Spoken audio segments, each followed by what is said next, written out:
Hey folks, Todd here. Today we're going to show you how to install the SwingCase from RealTruck on this 2025 Ford F-150. The tools we'll be using for this installation are a ratchet with extension, 8mm socket, 7/16 socket, T30 and T40 Torx bits, and a 1/2 inch wrench.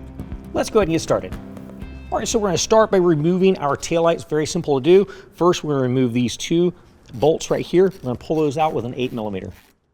Now that we've got that free, what we're going to do is we're going to pull out and straight back on the taillight, and that'll pull it right out. Then we can disconnect it and set it to the side. All right, next what we're going to do is find our tailgate pillar bracket. Now you'll notice we've got a couple of tabs that face towards the outside of the vehicle. These three holes are going to line up to these three holes right here. Now, one thing to point out, if you have a larger hole here that is not threaded, you will be using a flat washer when we're putting all this together. If you do not have that larger hole, if it's just a threaded hole that's smaller, we will not be using a flat washer. So we're going to take this is going to be our locator bolt, go through the center, go through that hole, and on the back side we're going to use our flat washer, lock washer and nut, and just put that down hand tight for right now. Do not tighten it at this point.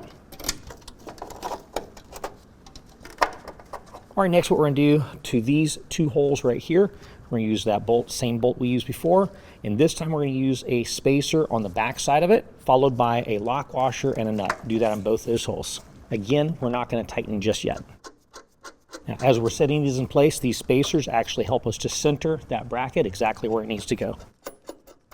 Okay, now that we have all three of these in location and hand tight, this is nice and centered properly, what we're going to do is use a 1/2 inch wrench, hold the nut in place, and use a T40 to tighten these down. We don't want to over tighten those. We pretty much just want to crush that split lock washer so that it doesn't come undone. Next, what we're going to do is reattach the headlight. We're going to reconnect it, and then these locator pins, line them up to their holes, slide it in, and then go ahead and put these back in. Of course, these are going into plastic, so we don't want to over tighten those. Make sure they're going in straight. Snug it back down with the 8mm. All right, next what we're going to do is install our latch bracket right over top of our box link area. Now, if you've got the box link bracket, we can go ahead and use a T30 and remove those 4 bolts and reuse those bolts when we put this back in place. If you do not have those 4 bolts, we do have 4 bolts supplied in your kit, also using the T30. All right, now as we reinsert these, the way I like to do this is make sure I get all 4 of the bolts started before I tighten any of them down.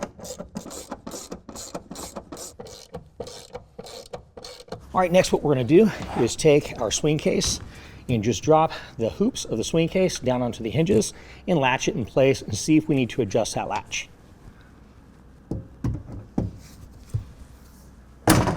That's hitting perfectly. I don't need to adjust the latch. If I did need to adjust it, we would take a 7/16 socket and loosen up these 2 nuts and adjust this up or down based on wherever it's hitting, and then we can snug it back down. So in our swing case, you're going to have a couple of keys. Those keys will actually lock the swing case, and they also work on your lock here. The way this works is it comes up into the bottom of this tab and rotates in, and then this right here slides over to the bracket on the swing case. I'm going to take the key, lock that down, and now this cannot be pulled off of the brackets. Well, that concludes the installation. If you have any questions, call the experts, visit us online, or check out our list of dealers near you.